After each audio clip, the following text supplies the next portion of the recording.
What's up y'all, Liam here, back with another video. In today's video, I'm going to show you some mountain bike hacks that'll help your ride become easier. So,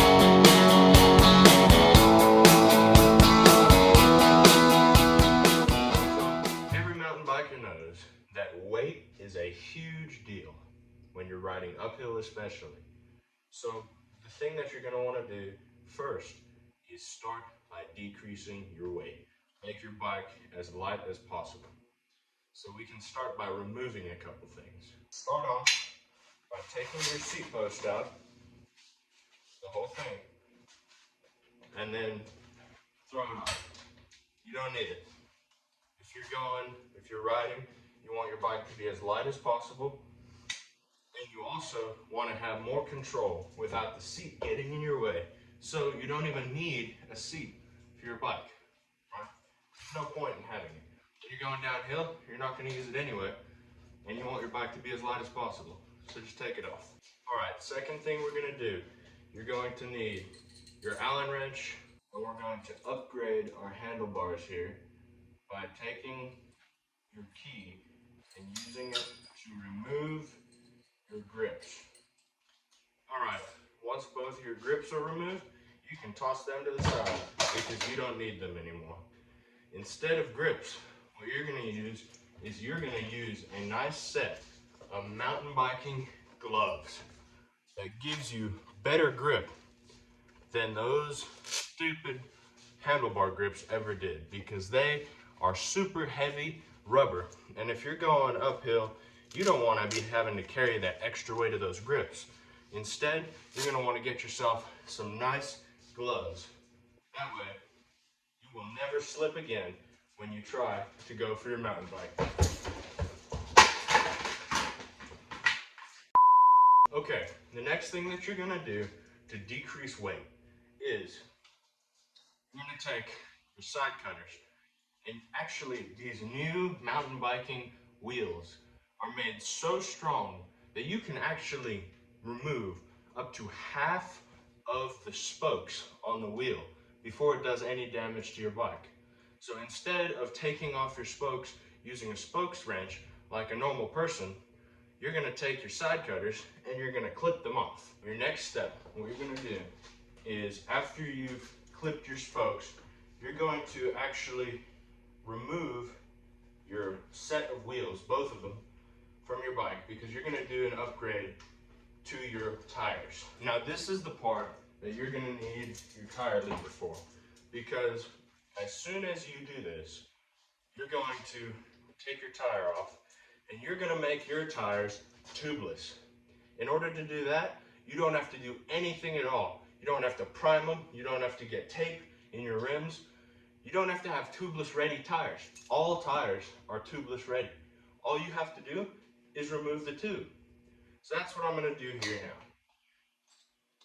So now that I'm done with the tires, I've made them both tubeless, and I've filled them up with air again after I've taken the tubes out.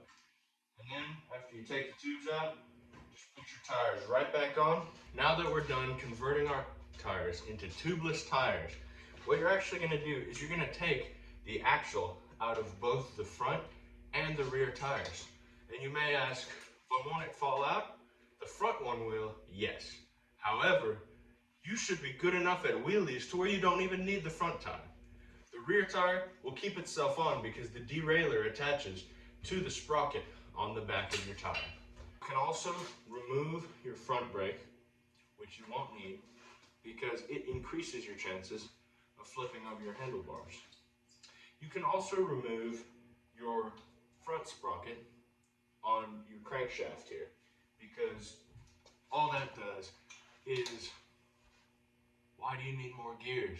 You only need a couple. I mean, you got enough on the back already, so why do you need a front one as well? Most bikes don't even have a front gear, so you can remove yours as well if you do have one.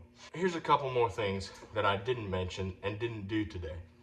Another thing you can do, if you have a coil front suspension fork, you can remove the coil, because that'll make your ride super smooth and make you bottom out your suspension every single time.